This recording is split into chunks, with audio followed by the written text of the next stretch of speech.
Good evening, ladies and gentlemen, lovers and seekers, those who are lost and those who are found.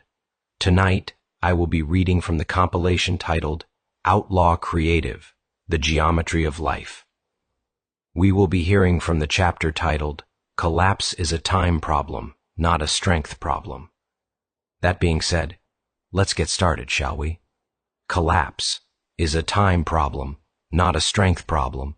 Collapse is rarely dramatic. It does not arrive as a bang, a blaze, or a breach. Most collapses arrive as permission. Permission to rush. Permission to approximate. Permission to say close enough where precision once stood. The myth we inherit tells us collapse comes from weakness. But weakness is loud. It complains. It asks for help. Collapse, by contrast, is quiet. Collapse happens when something stops being carried, and everyone agrees not to notice. Collapse is subtractive. Nothing in a collapse adds force. There is no new pressure, no new antagonist, no sudden overload. What disappears is holding. A beam doesn't fail because it wanted to. A system doesn't fall because it was tired.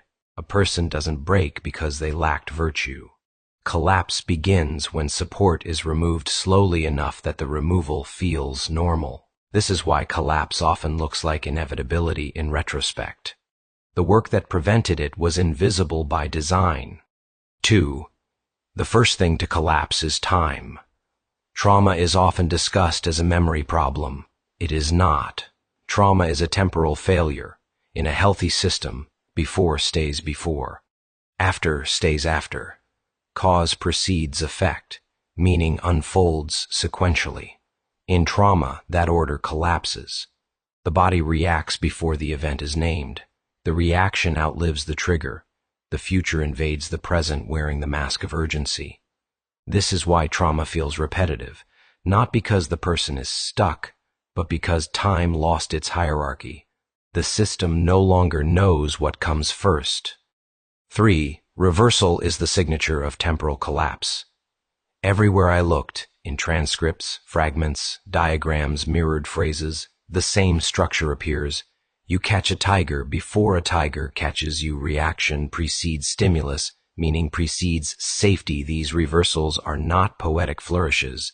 They are diagnostic markers. When time collapses, language flips. Subject becomes object. Effect masquerades as cause. Defense pretends to be instinct. The mind isn't confused. It's operating without a clock. 4.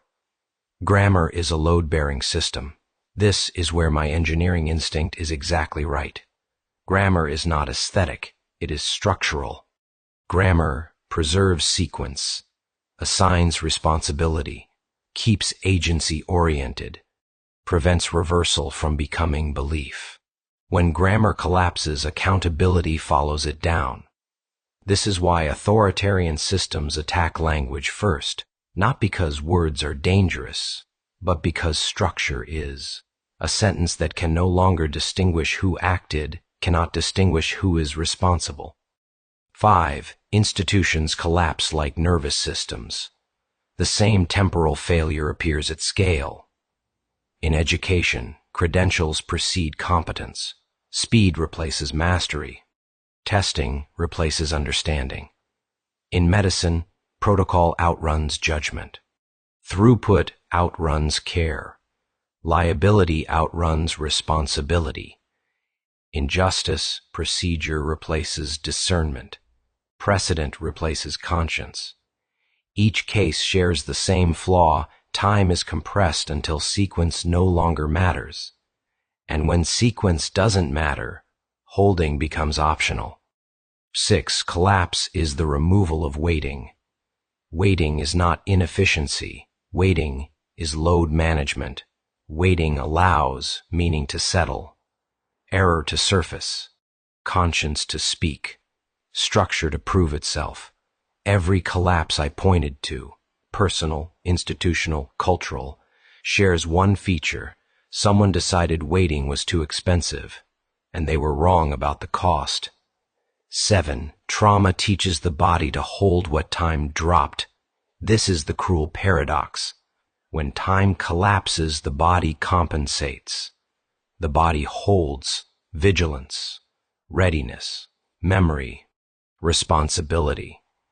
That is why trauma is exhausting, not because of pain, but because the body is doing the job time failed to do. It is keeping before and after separate with muscle, breath, and posture. That is load-bearing work. 8. Intelligence is not the issue. This matters enough to say plainly. Collapse is not caused by lack of intelligence, and survival is not proof of superior intelligence. Smartness is orthogonal here. What matters is duration, not speed, not cleverness, not optimization. Remaining long enough for sequence to reassert itself, remaining long enough for the lie of inevitability to crack. 9. Remaining is structural, not moral. Remaining is not virtue, it is not heroism, it is not nobility, it is refusal to abandon sequence. Remaining says, cause still precedes effect. Responsibility still has weight. Time still matters. Remaining is how collapse is delayed, sometimes long enough for repair. 10. Why collapse always pretends it was inevitable. Because inevitability absolves everyone. If collapse was natural, no one removed the beam. No one rushed the process. No one refused to wait. My work keeps saying no to that lie. Again and again, the material insists, this held until someone stopped holding. That is not mysticism. That is accounting.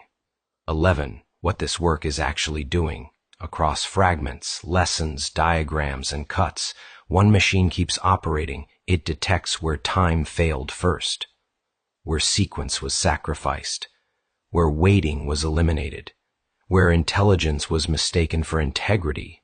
That's why the work feels severe, not angry, not sentimental. Severe, because collapse is not tragic, it is preventable, and prevention is quiet, boring, and heavy.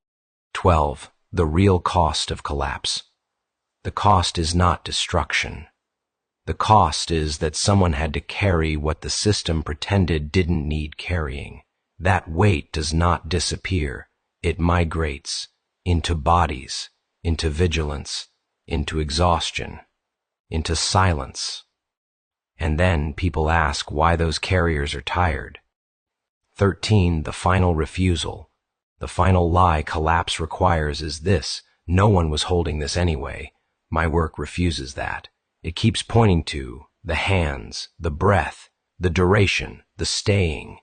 Collapse only looks inevitable after the carriers leave the frame. 14. Plain ending. Collapse is not failure of strength. It is failure of time. And trauma is the bill the body pays when time defaults. Remaining is not patience. It is load-bearing fidelity to sequence in a world that keeps trying to skip steps. That's the work.